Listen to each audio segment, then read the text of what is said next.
Donald Trump compareció ante el tribunal de Manhattan. En principio era el caso contra la actriz porno Stormy Daniels, en el que a Trump se le acusa de haber violado la ley electoral de los Estados Unidos, pero finalmente fueron 34 graves cargos presentados contra él, cargos por los que Trump se declaró inocente. Soy Jenny Pérez, en Berlín para Deutsche Welle. Destacamos.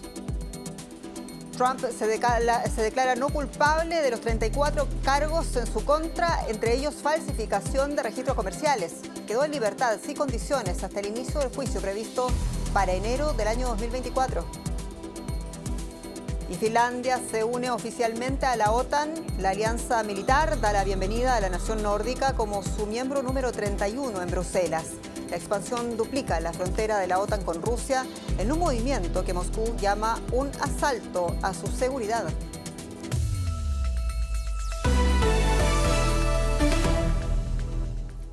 El expresidente de Estados Unidos, Donald Trump, se declaró no culpable de los cargos que le imputa la justicia de Nueva York por el ocultamiento del pago por silencio a una mujer con la que sostuvo una relación extramatrimonial y luego otra mujer para que no hiciera pública su denuncia de acoso por parte de Trump.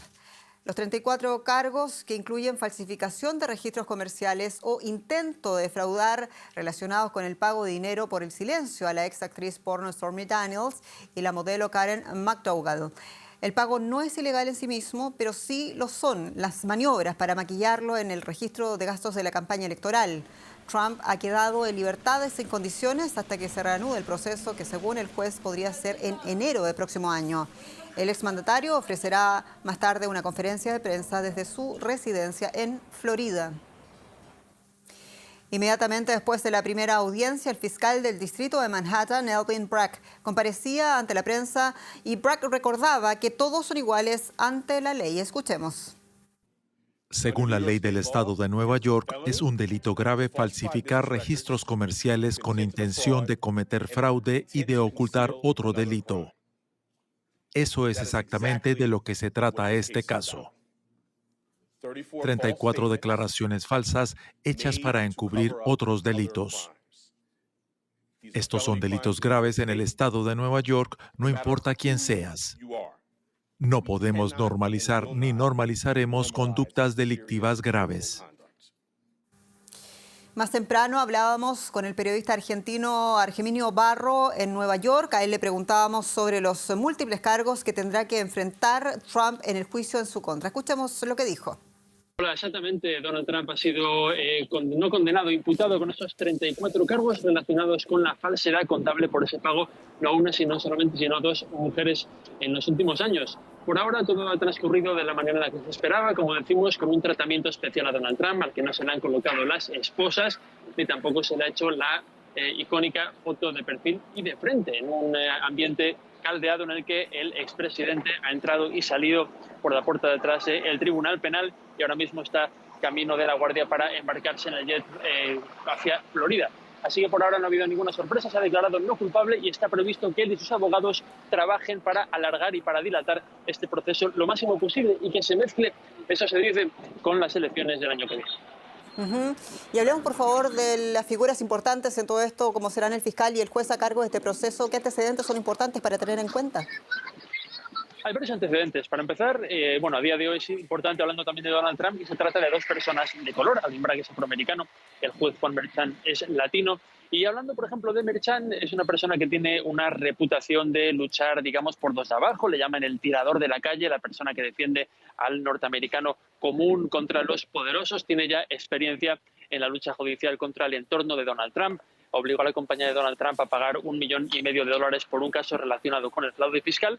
Y por ahondar un poco más en la biografía brevemente de Merchan, se trata de una persona nacida en Colombia, en Bogotá, el menor de 6 hermanos, que vino con 6 años a los Estados Unidos, desempeñó diferentes trabajos para pagarse los estudios, se licenció y hoy es conocido como un juez de un talante muy duro, muy minucioso y que se va a enfrentar de una manera, esperamos, dura con el cliente más duro, el acusado más duro de su carrera, que es sin duda el expresidente Donald Trump.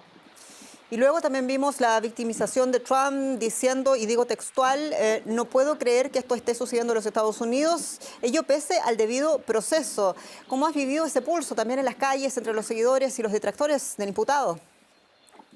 Bueno, Donald Trump lleva 40 o casi podríamos decir 50 años ahondando esta narrativa del victimismo. Siempre ha sido la víctima de los poderes estatales y judiciales, los poderes fácticos, y esto viene perfectamente para esta manera de ver las cosas. La imputación le ha dado una plataforma mediática que es, digamos, el maná que él necesita para poder actuar políticamente. ¿Cómo estaban las cosas en las calles? Un ambiente caldeado, ha habido agarrones, ha habido algunos enfrentamientos delante del Tribunal Penal de Manhattan, entre las manifestaciones de signo contrario, a favor de Donald Trump, en contra de Donald Trump, y ha habido también alguna pelea con algún periodista. Ha sido un día difícil para Nueva York, pero esta es una ciudad que tiene mucha experiencia de seguridad, con acusados de alto perfil, y al final Donald Trump está camino del aeropuerto y todo se ha saldado sin mayores incidentes, afortunadamente.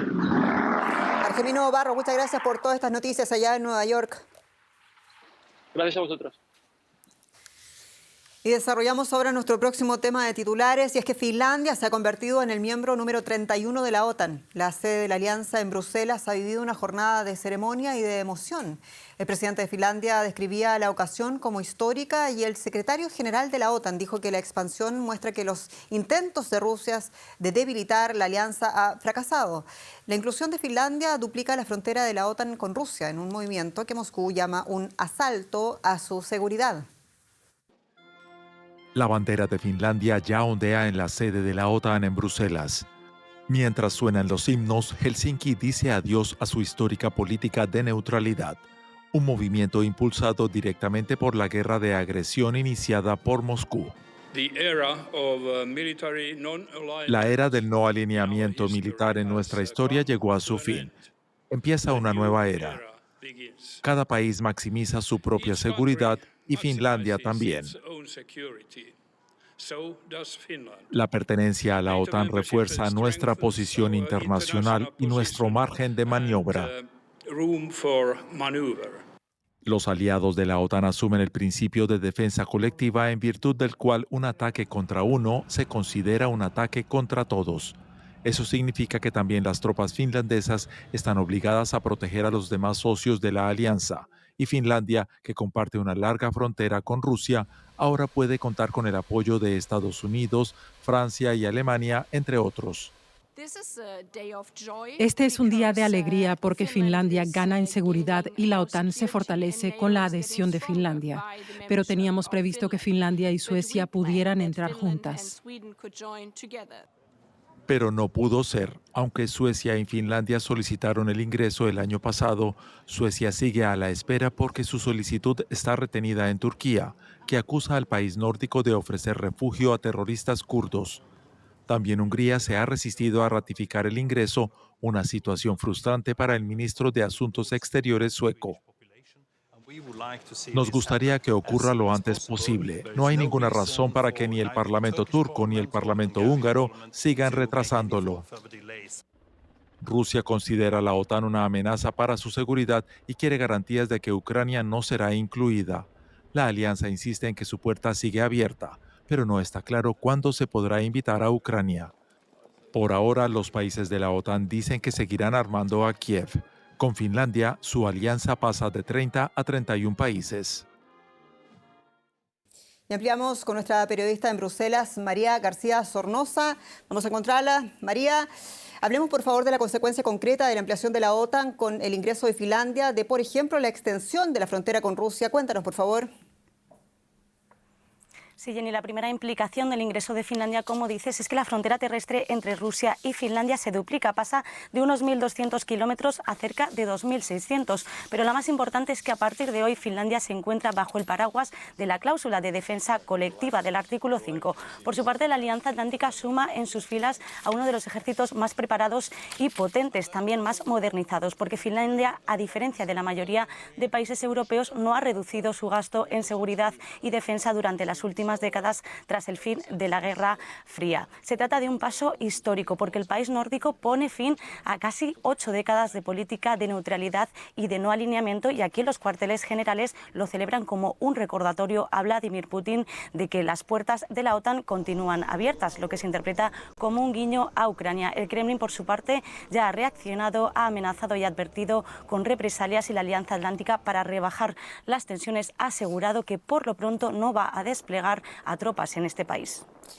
Finlandia sí, Suecia no. ¿Espera Suecia un milagro en las elecciones de Turquía? ¿Cuál es el escenario? Sí, en la OTAN todos asumen que Turquía no va a dar ningún paso en esta dirección antes de las elecciones tan decisivas de mayo, en la que, por cierto, los sorteos apuntan a que Erdogan va a volver a ganar. El escenario de los aliados es que, una vez pasadas estas elecciones, Turquía va a acceder ya sí a dar el visto bueno a Suecia y esperan que esta entrada se culmine en la cumbre que los 31 líderes celebran en julio en Lituania. En este escenario, ya sí, Rusia pasará a estar rodeada por miembros de la OTAN, tanto en el Ártico como el Báltico. Va a ser un movimiento que no se va a producir, eso sí, a precio cero, porque Ankara ya ha conseguido que Suecia endurezca sus leyes contra el terrorismo y también que levante esa exportación que tenía de enviar armas a Turquía. Y un último apunte y un último recordatorio, y es que también la Hungría de Viktor Orbán se está oponiendo en el camino para que Suecia se convierta en el país número 32 de la Alianza Atlántica. María García Sornosa, muchas gracias. En Bruselas. Ucrania reporta que fuerzas rusas atacaron en la noche de lunes el territorio ucraniano con 17 drones kamikaze de fabricación iraní, ellos lanzados desde la costa de este del mar de Azov. La defensa aérea del Comando Sur ucraniano afirma haber derribado a 14 de esos aparatos, evitando que impactaran en sus objetivos. Uno de los drones provocó un incendio en una infraestructura privada de Odessa. Por el momento no se conoce si ha habido muertos o heridos. Vamos con economía, previsiones del Banco Mundial interesantes para nuestra zona de emisión. Belén Palancar, bienvenida. Gracias, Jenny. Pues sí, son perspectivas que ensombrecen el crecimiento económico este 2023 para América Latina. Esto se deduce de lo que dice el último informe del Banco Mundial, como decíamos, sobre la región. Según el organismo, el Producto Interno Bruto crecerá un 1,4%, una cifra aún insuficiente para lograr avances significativos en la reducción de la pobreza. El crecimiento lento se debe en parte a la inflación y a las altas tasas de interés de los bancos centrales. A pesar de la incertidumbre y la volatilidad de los mercados por la invasión rusa en Ucrania, América Latina ha logrado regresar a los niveles de empleo y de pobreza que tenía antes de la pandemia. No obstante, la elevada inflación está obstaculizando ese crecimiento. Cambiamos de tema. El máximo ejecutivo del JP Morgan, el mayor banco de Estados Unidos, advirtió de que las repercusiones en la economía de las recientes quiebras bancarias pueden durar años y que no ve claro el final de la crisis bancaria. En una carta a los accionistas, Jamie Dimon respondió a las acusaciones de que grandes bancos como el JP Morgan se beneficiaron de las quiebras de entidades como Silicon Valley Bank y Signature Bank. El consejero delegado reconoció que la afluencia de nuevos depósitos de bancos más pequeños sirvió de ayuda, pero insistió en que la desconfianza general en las entidades fue muy perjudicial. Sobre las palabras de Dimon hablamos anteriormente con Ana Nieto. ¿A qué se refiere el directivo cuando habla de que las consecuencias de esta crisis bancaria pueden durar años? Esto dijo nuestra analista. Sí, Jamie Dimon es un referente porque vivió desde el puesto que tiene la crisis del 2008, la que dio lugar a la gran recesión, y dice que no se parece en nada a la actual con la de entonces. Ahora bien, explica que la crisis y las caídas del Silicon Valley Bank y también la de Credit Suisse han cambiado significativamente las expectativas de los mercados, tanto de bono como de acciones, y se han ampliado las apuestas por una recesión. La crisis ha provocado muchos nervios en los mercados y va a causar un endurecimiento de las condiciones financieras porque bancos y prestamistas van a ser mucho más conservadores a la hora de extender créditos. Dice que no sabe muy bien cómo esta contracción del crédito va a afectar al consumo, a los consumidores, que en definitiva son el motor de la economía de Estados Unidos, y es algo que le preocupa. Además, dice que en esta crisis ha habido fallos de supervisión y fallos de los bancos a todos los niveles, y que los problemas del Silicon Valley Bank, y esto es una cita textual, estaban escondidos a la vista de todos. Dimon critica que los exámenes del test, los test de estrés de la banca, no contaran con la subida de las tasas de interés en sus condiciones y en los escenarios, y advierte que las subidas de tipos de interés y los tipos de interés altos van a estar con mucho tiempo en la economía de Estados Unidos. No es partidario de más regulación, sino de una recalibración para asegurar el futuro de la banca regional y mediana, que dice que es crítica para el país y también para el sistema financiero. Y Ana, el líder de JP Morgan también habla de inmigración en su carta. ¿Qué tiene que decir sobre eso? Bueno, la carta de Jamie Dimon es muy extensa, hace referencias a riesgos económicos, geopolíticos, habla de inteligencia artificial, pero con respecto a la inmigración incluye a la política actual de la administración de Estados Unidos sobre la inmigración en una lista de cosas que son ineficientes. También dice que es ineficiente la política que está haciendo mucho daño en Puerto Rico, de cómo la inmigración. Dice que la situación actual, como la reforma, es una fuente de frustración y aboga por una ampliación de los permisos estacionales para venir al país y de las llegadas basadas en méritos. Ana Nieto, muchas gracias por este análisis. Cambiamos de tema. España está haciendo un esfuerzo importante por ingresar en el sector espacial. En marzo lanzó su propia agencia con un presupuesto anual inicial de 700 millones de euros. Y el año pasado, 2 de sus astronautas fueron elegidos para la promoción de 2022 de la Agencia Europea Espacial. Pero es una startup española la que podría situar al país como un importante referente. Se ultiman los preparativos para el despegue de Miura 1. Un microlanzador suborbital con grandes aspiraciones, con una longitud de 12,5 metros. El cohete está diseñado para una carga útil de 100 kilos. Pondrá en órbita pequeños satélites utilizados en telecomunicaciones, seguridad y observaciones de la Tierra. Si las pruebas transcurren con éxito, se lanzará en unas semanas y hará historia como el primer cohete reutilizable fabricado en Europa. Los pequeños lanzadores fueron los que predominaron el año pasado. Casi el 85% de todos los satélites pesaban menos de 500 kilogramos. Ese es exactamente nuestro objetivo. La startup PDL Space espera lograr que España sea el 10º país del mundo capaz de hacer lanzamientos comerciales al espacio. También pretende captar el creciente mercado de satélites pequeños, sobre todo en Europa. Si todo va según lo previsto, Miura 1 podrá alcanzar órbitas a las que no siempre llegan los operadores grandes. Hay otras empresas europeas que también intentan desarrollar esta capacidad, lo que nos parece muy bien, para reforzar la competitividad de los operadores de satélites europeos.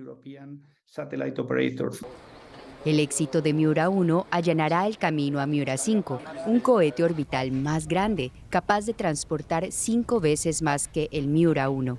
España quiere alcanzar las estrellas. Los Miura serán los cohetes que le ayudarán a llegar allí y a volver. Hasta aquí estos datos económicos del día, pero nos vamos con turbulencias políticas en Perú. Jenny. Porque se profundiza, Belén, en la peor crisis de todas las crisis que ha tenido Perú desde ese intento de golpe de Estado del expresidente Pedro Castillo, quien, recordemos, ahora mismo está encarcelado en la misma cárcel del exdictador Alberto Fujimori, en un proceso que divide el país. A todo esto, el Congreso de Perú sigue sumido en esa crisis porque rechazaba este martes debatir siquiera una moción de vacancia contra la presidenta Dina Boluarte. La propuesta de destitución fue presentada por bancadas izquierdas que acusan a Boluarte, de incapacidad moral permanente debido a los fallecimientos, a los muertos en las protestas antigubernamentales en diciembre del año pasado.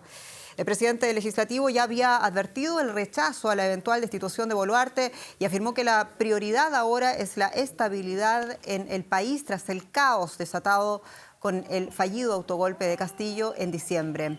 Un tribunal ratificó el pasado viernes, recordemos, 36 meses de prisión preventiva por presunta corrupción impuestos al expresidente Castillo. Y tragedia de proporciones en Bangladesh. Un popular mercado de ropa de Dhaka, la capital, fue arrasado este martes por un gigantesco incendio que cientos de bomberos lograron sofocar tras una lucha de más de 6 horas. El Bongo Bazar, así se llama, es uno de los principales mercados de la capital bangladesí. Lo que una vez fue un pujante mercado en el corazón de Dhaka ha quedado reducido a cenizas. Los propietarios de las tiendas contemplan consternados cómo su medio de vida desaparece en las llamas. Me he convertido en mendigo. No tengo a nadie en el mundo, solo te tengo a ti, Dios. En este mercado ya se han producido varios incendios. El de 1995 lo destruyó por completo. Bangladesh tiene un historial de incendios industriales con cientos de víctimas mortales en los últimos años. Se ha culpado a la insuficiente reglamentación y su falta de rigor. Si yo hubiera muerto y mis 2 tiendas hubieran sobrevivido, mis hijos tendrían entonces algunos ingresos. ¿Cómo puedo mantener a mis hijos mientras siga vivo? Muchos propietarios se habían abastecido de mercancía antes del Eid al-Fitr, fiesta que marca el final del mes sagrado del Ramadán. En pocas horas, miles de tiendas han quedado arrasadas ante la mirada estupefacta de cientos de personas, mientras bomberos, helicópteros de las fuerzas aéreas y soldados intentaban controlar las llamas. Mucho más ha sucedido este día en el mundo. Lo pasamos a revisar en el siguiente resumen de noticias. La mujer detenida por una explosión mortal en una cafetería de San Petersburgo deberá comparecer ante un tribunal de Moscú. La explosión del domingo mató a Vladlen Tatarsky, un influyente bloguero partidario de la guerra. El Kremlin considera la explosión un acto terrorista y ha acusado a Ucrania de haberla orquestado. El Parlamento ruso, la Duma, podría endurecer su legislación antiterrorista. Australia prohíbe el uso de TikTok en dispositivos gubernamentales, aduciendo motivos de seguridad. Se une así a la creciente lista de países que restringe la aplicación Tina para combatir videos, entre ellos Estados Unidos, Reino Unido y la Unión Europea. La prohibición ocurre tras las advertencias de funcionarios occidentales de que Pekín podría utilizar la aplicación para espiar a los usuarios. Y Reino Unido sigue adelante con una controversial ley de asilo destinada a reducir la migración a través del Canal de la Mancha. El proyecto de ley pretende negar el asilo o el derecho de asilo y expulsar con ello también de Reino Unido a cualquier persona que haya entrado al país violando los controles migratorios, en particular a aquellas que llegan arriesgando su vida en pequeñas embarcaciones desde la costa francesa. Londres también ha acordado pagar a Francia más de 500 millones de euros para impulsar medidas destinadas a detener a los migrantes, incluido el despliegue de más guardias fronterizos. Lisa Lewis, de Deutsche Welle en inglés, ha acompañado a la policía francesa en la ciudad portuaria de Calais, a unos 40 kilómetros de la costa británica. Estos agentes tienen una misión clara: impedir que los migrantes crucen el Canal de la Mancha. Los policías patrullan en grupos de 6 a 10. Ocultan sus rostros por razones de seguridad. De día uso binoculares normales, por la noche unos infrarrojos. La inmigración ilegal a través del Canal de la Mancha se disparó el año pasado con un récord de 45.000 nuevas llegadas al Reino Unido, frente a las 17.000 del año anterior. Para reducir esta cifra, el Reino Unido proporcionará a Francia más dinero y el despliegue de más agentes fronterizos. Londres planea deportar a Francia a los migrantes que consigan llegar a las costas británicas. Por su parte, la policía francesa intenta localizar a las bandas que ofrecen las embarcaciones utilizadas por los migrantes. Esconden el material que necesitan y van a buscarlo por la noche. Patrullamos una amplia zona llena de escondites. Los funcionarios dudan de que las nuevas leyes de asilo, más estrictas al otro lado del canal, consigan disuadir a los migrantes. Si has recorrido miles de kilómetros y prácticamente puedes ver Gran Bretaña, no vas a rendirte a 30 kilómetros de la meta. Cientos de migrantes se refugian en este campamento. Mohamed, de 20 años, es uno de ellos. Dice que él y su hermano huyeron hace 3 años de la persecución gubernamental en Sudán. Su sueño es estudiar medicina en el Reino Unido y convertirse en médico. Las patrullas costeras, dice, no le impedirán llegar a su destino. Intentamos llegar hasta allí. Luego veremos cómo nos pueden ayudar los británicos. Tengo un sueño e intentaré hacerlo realidad. La determinación de Mohamed es inusual, dice Francesca Marazut. Trabaja para una ONG y cree que las medidas del gobierno británico solo aumentarán el sufrimiento de los migrantes. La noticia del año pasado de que los migrantes ilegales serían enviados a Ruanda desató el pánico. Al menos 2 personas se quitaron la vida. La patrulla ha regresado a la comisaría. Esta noche no han detenido a ningún migrante preparándose para la travesía. Nos muestran una embarcación inflable que confiscaron unas semanas atrás. Estaba en el vehículo de unos traficantes. Esta es la popa. Es grande. Sí. ¿Cuántos migrantes caben en un bote como este? Al menos 50. ¿Cuál es su respuesta a las críticas británicas sobre la policía francesa? Son bienvenidos a hacerlo mejor. No saben lo que pasa aquí. No podrían hacerlo mejor. Incluso con más personal, seguiría siendo difícil.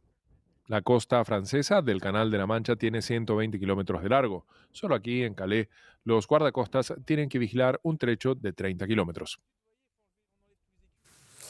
Y ahora nos sumergimos en aguas profundas, a unos 8 kilómetros bajo la superficie del mar. Allí, investigadores australianos y japoneses han logrado establecer un nuevo récord. Nunca antes se había filmado peces a profundidades tan extremas. Vamos por las imágenes. En la fosa submarina de Izu Ogasawara, en el sur de Japón, el equipo tomó estas imágenes de la especie de pez caracol llamada Pseudoliparis a 8.336 metros de profundidad. En este entorno aparentemente hostil, la presión es unas 800 veces mayor que en la superficie terrestre. Los científicos se llevaron algunos de los especímenes para examinarlos. Y Uruguay celebra estos días la tradicional fiesta gaucha conocida como la Semana Criolla. Cientos de personas se reúnen con ese motivo en la capital, en Montevideo, para asistir a los numerosos eventos. Y aquí las imágenes. La semana se dedica a las tradiciones rurales, desde música en vivo, danzas tradicionales y artesanía textil, hasta los rodeos, que no pueden faltar. Mucha gente acude a la Semana Criolla, especialmente para las jineteadas, pues que es un deporte tradicional de la cultura gaucha de Uruguay, donde los más experimentados dan muestra de sus habilidades sobre el caballo. Y con Uruguay nos despedimos. Muchas gracias por su atención. Soy Jenny Pérez, esto es Deutsche Welle para ustedes en directo desde Berlín, en español. Hasta pronto.